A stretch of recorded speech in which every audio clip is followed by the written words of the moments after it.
This report brought to you by the Richmond Club, where investors and high-growth companies meet.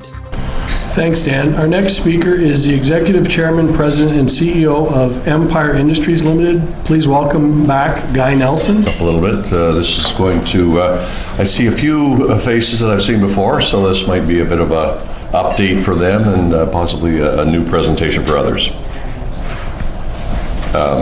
Reader advisory, I don't think I get into any forward-looking statements here, but this is just a video that describes our company.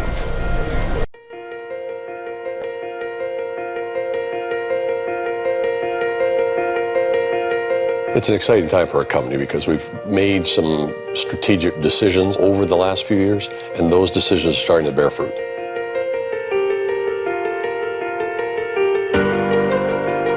We've taken two companies, Dynamic Attractions and Empire Ironworks, and we amalgamated those companies, and we wanted to position that amalgamated company for the next 50 years. So we retained the name Dynamic Attractions. Where we're going is the entertainment business. And we have to be recognizing that dynamic attractions are what the market wants, it's what we deliver, it's what people demand of us because we're the best at it. When I look back at our success over the years in the steel fabrication business, we learned a lot of good skills. We have decades of experience in tough businesses. Those skills have positioned us very well in a growing market. Universal, Disney, other big players in this industry have very specific demands. They know what they want, which is reliability, which is quality, which is uptime. So again, we go back to our telescope days. You don't put things on top of mountains for them to break down. They have to be thought in the context of what does it take to keep that running all the time. That is what our DNA brings to the entertainment business. It's different than what other competitors bring. The two leaders in the industry, Disney and Universal, are pushing the envelope, and they're investing heavily, and it's paying off, and others want to follow suit. The biggest opportunities that we're addressing right now are the growth that's prevalent across Asia, South Asia, the Middle East, and the US. There's pockets in the world that are spending incredible amounts of money on entertaining the middle class.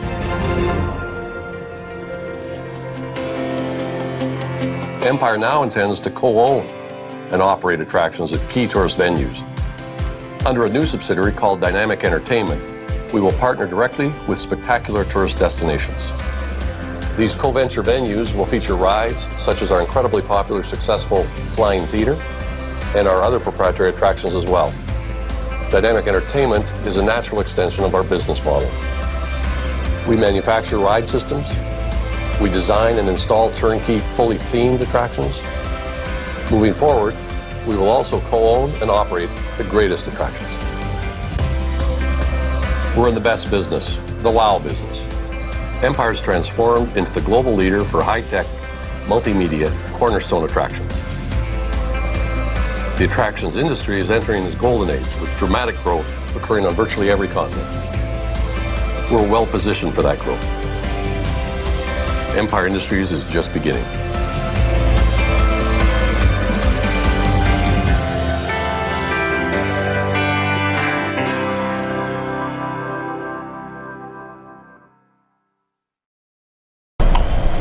So that was just a brief video of the types of products that we manufacture and sell around the world.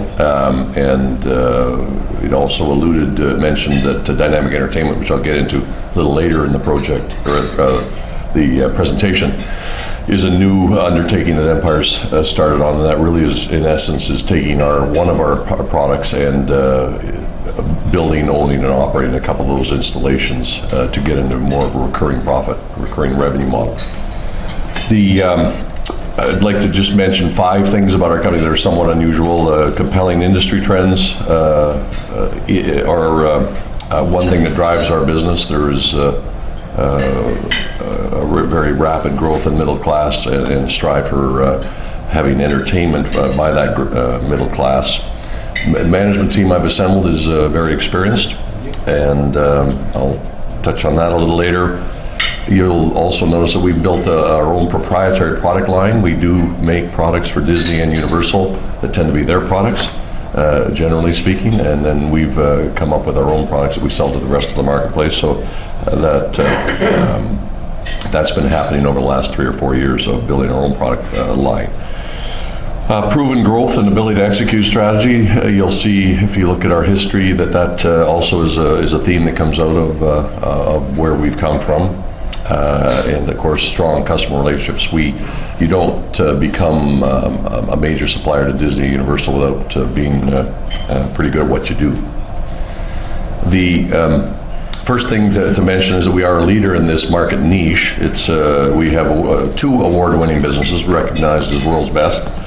One is a high-tech media-based attractions marketplace, which is Dynamic Attractions. And then it's a bit unusual, but the second business that we're world leaders in is the large telescope market. We built more than half the world's large telescopes.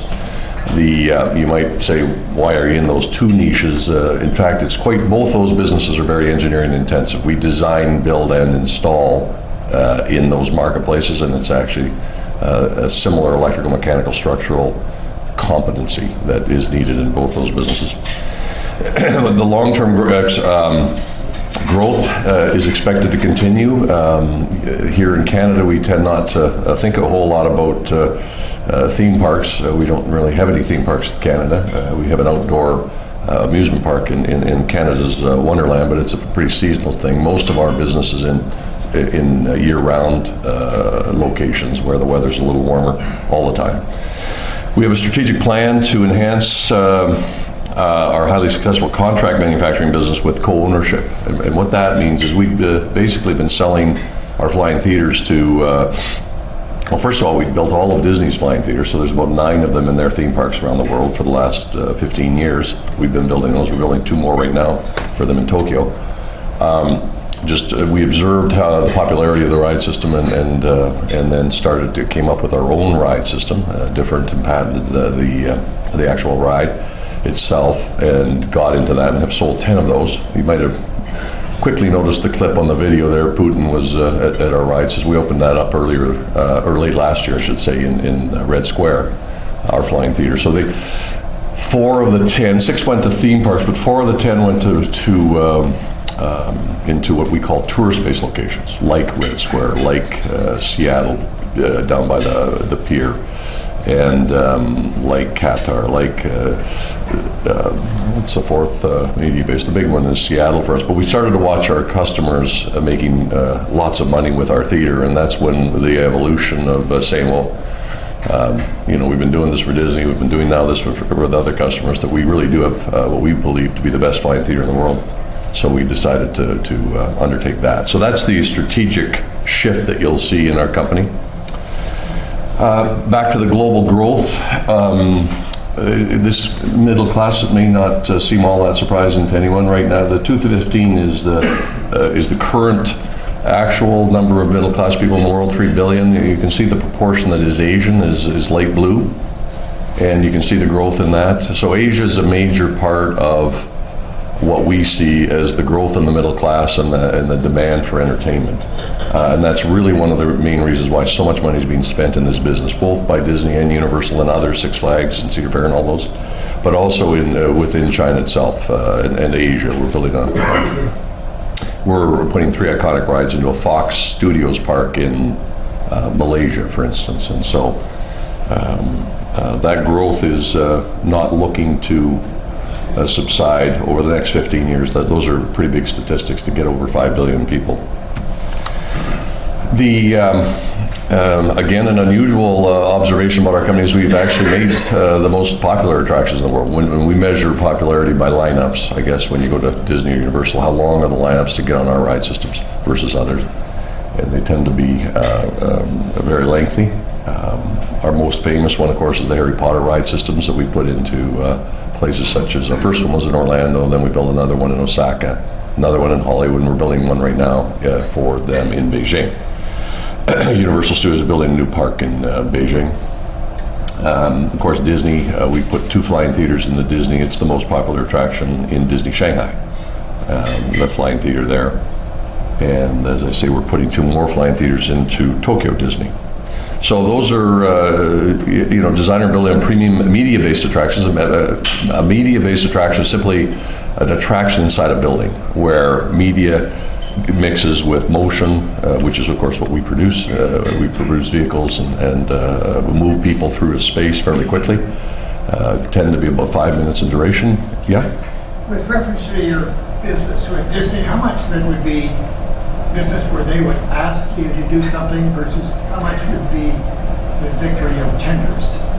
I would, with Disney, the market is generally a tender business, but with Disney Universal, it tends to be a pre-qualified list of 2 or 3 people. And then, the last deal we did with Universal was a negotiated deal. What Disney Universal particularly are finding is that the types of things they get involved in are very complex and expensive, and not a lot of people can do what they need to have done. And so that you'd like to go to tender. The Six Flags, Cedar Fair, and that type of market, the Canada Wonderland, if you're buying a roller coaster, that's a tender business. We've developed a proprietary product line, our robotic vehicles, flying theaters, special effects, indoor roller coasters, not outdoor coasters. Again, we focused on indoor media-based attractions because that's really what is our differentiator, and that's what we're a leader in. The $120 million contract we awarded last year was a very large multi-park, same ride system in 3 parks. And so that's the first time that's ever happened in the industry. Normally it's tendered and you might get one contract here, one contract there. We have a record backlog, ahead of record backlog at the end of September, our last reporting period. We are quite an innovative company. We've won again this year. We introduced an outdoor automatic guided vehicle, a trackless vehicle, electric vehicle. Off to the right there is a picture of that. If you were to go on our dynamic attractions social media feed, you'd see all that. We introduced this ride as well as a new concept ride. This one won the Best New Attraction Award, which in our industry association in last November. But we also won, that was just last year, the year before, we won it for our motion theater, the year before that. We won it for our special effects indoor coaster. And of course our flying theater is the most popular. We've sold we have sold 10 of those around the world right now. So I think what you see there is a pattern of innovation and a pattern of proprietary products that these are all our proprietary products. That's we're building now in the Fox Park. This is the Harry Potter platform. This would have 50 of those units on a track going through an indoor building where that's the Harry Potter one I was mentioning, the 4 of those rides, just 3 of which are up and 1 of which we're building. We're also building a similar platform, using that platform for Warner Brothers in Abu Dhabi currently. So you can see that there's a fairly eclectic mix of ride systems, all proprietary to Empire. So those are the proprietary products, but of course our bread and butter is working for Disney Universal, making their products as well. They tend to have prints or ideas of functionality that they'd like us to design and build for them. We've created a division in Orlando called Unlimited Attractions. What we were finding is that the ride system itself, the electrical, mechanical, structural part of our ride is a critical part, but wrapping it up and making it into a full-fledged attraction is also a huge market opportunity for us, particularly in the co-ventures. Being able to create our own attraction is something we've done. We've got 80,000 square feet down in Orlando, have a demonstration facility, and it's proven to be very effective. Parts and service is becoming more and more an important part of our business, where we're selling parts and ongoing service on our ride systems. It tends to be more recurring in nature. Right now it's only about 5% of sales. We expect that to grow to 10 to 15% as our rides get into the marketplace more and more. Excuse me. Yes. Can you break down the first week? Now we know parts and service is 10%, 15%. What is the mix? I would say this would be 50. What is 50? 50%, the custom for Disney Universal, and then this would be probably 40, and this is brand new, so 0, so 50, 55. Our bread and butter is Universal Disney, but this also is becoming increasingly a bigger part of our business. We've sold rides around the world, so it really is a global business, a niche business, but a global business. I have talked a little bit about co-ventures. What co-ventures simply means is we partner with tourist-based locations. Our partner is the tourist-based location itself. So they may have an existing wonder of the world. They may have an existing, in the case of Seattle, where our theater is there, it's a restaurant put in a Ferris wheel, and then they put in one of our flying theaters. So that tends to be more of a family entertainment center concept. But again, lots of tourists going to the pier in Seattle and going on to ride systems. So we identify world-class locations and have started to do that. And I decided to, August 2000, announce that we were doing this, and we successfully closed the first tranche of that financing last year. 14 million of that will come in when we do our first deal in China. But Empire itself has raised 6 million and the partner put in 2.5 million. So we've got 8.5 million, and we'll put another 8.5 million into a North American entity that will put one of these flying theaters into place in North America. The idea of co-owning and operating, it was just watching your customers do incredibly well in a business they knew nothing about before they got into it, and we happen to know that we have the best flying theater in the world, so knowing more about it than anyone else, we thought we should venture into this. This is the way the financing was structured. 12 million was coming from Empire, 5 million from a private placement from a strategic investor, and we're using 4 of that money to go into our investment into China. And then 14 million will go into the China investors. We'll have 18 million in the Chinese subsidiary and 13 million in the North American subsidiary. Debts, we plan to use a little bit of leverage in North America. No leverage is really practical in China. And so that's the use of the funds to build 2 flying theaters to prove that we know what we're doing. My management team is a very capable group. Hal Wang just joined last September. He came from a company here in Toronto called Multimatic, a spin-off from Magna in the old days. He was headed up their engineering department for about 15 years, and then started their Chinese subsidiary. University of Waterloo mechanical engineer, very strong. He's used to making supercars for his career, designing and building supercars. Multimatic is building it's a private company. It's building the Ford GT. I don't know if you're familiar with the Ford GT, but it's quite a nice looking car.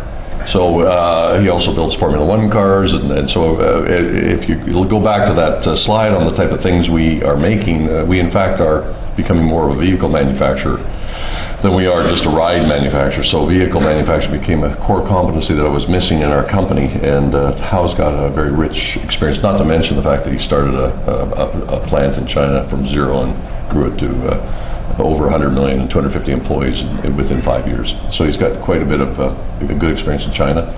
Yi Zhao, PhD in structural engineering, has been with Dynamic Structures. He's one of the fellows that has built more than half the world's large telescopes.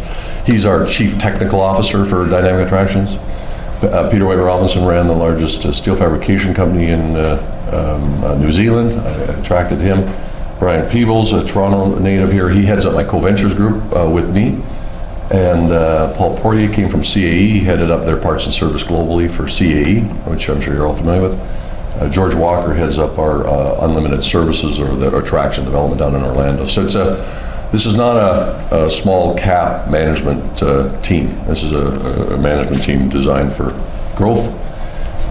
This is our stock chart for the last, since September of last year. Market cap's about 48 million. Fairly thinly traded. Management, officers, directors, insiders own about 50% of the company. What else can I say? What jumps out of there? 34 to 74 on the low and the high for the company. Currently trading about 55 cents. We tend to focus a lot on EBITDA, adjusted EBITDA, 8.4 million for 9 months versus the 4.4 in the prior 9 months. I would say that the margins are lower than, when you get back to that mix of business, our margins are lower as we're building our own product line. So it tends to be below these numbers, our own, because we're building things for the first time. The Disney Universal margins tend to be a lot higher than these numbers, so between the two of them, they tend to average out about this. We expect both our proprietary product margins to improve, as well as the Disney Universal ones to continue at a higher level. So we expect some margin strengthening, not so much in 2017, as much as 2018 and going forward. We developed our product line. We're not really looking to add dramatically to it. These are, I'd like to think they're comparables. They're not really comparables. I just wanted to point out a few of our customers here. They're big people with lots of money that are spending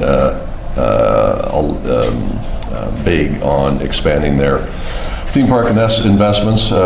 D-Box is a Canadian company that makes seats and they go into theaters and whatnot, about a $50 million market cap, $1.8 million EBITDA, versus our 9.6 on the trailing 12. Brogent is a Taiwanese. All they make is flying theaters, but their market cap's $400 million on $16 million EBITDA. Fairly healthy multiples versus ours. So I'd say that our multiple is typical for a TSX venture. I guess we're sort of lost on that. We have mentioned that we're going to migrate to the big board later this year.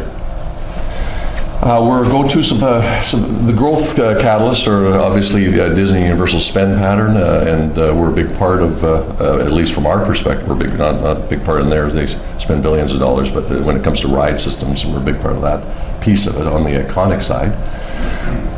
Asian growth, tremendous amounts of money are being spent on theme parks, family entertainment centers, just entertaining the middle class. The Chinese have a high propensity to spend money on entertainment, more so than even over here, as a percentage of their disposable income. Might be because there's not much to do there, I don't know, but in any event, they do like to particularly go to movies and participate in that. IMAX, China was on that prior graph, that's a spin-off from IMAX here in Toronto, and their numbers suggest all they've done is done co-ventures for IMAX theaters in China. We really do have an unrivaled technical and creative knowledge for iconic attractions. We've kind of picked that up from the presentation.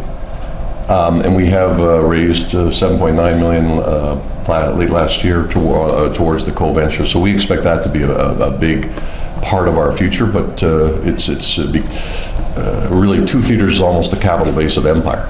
So we had to figure out how to structure it in such a way as to prove that we can do it, and then we are hopeful that future equity and debt will be available to us at lower, less dilutive pricing. This is just a summary one, is that obviously we're focused on a market that is growing, and we don't see any let up in that at this point in time. We're leveraging our reputation, and our profit margins are expected to strengthen because of 4 reasons. One is that complex ride systems it's not a huge field of people that can compete in this business successfully. We, as I mentioned, are turning ride systems into attractions with our expansion of our office in Orlando, and that sort of doubles the revenue potential on any given ride system, because you spend as much on making it into an attraction as you do on the ride system. Recurring profit coming both from parts and service and also from the co-ventures.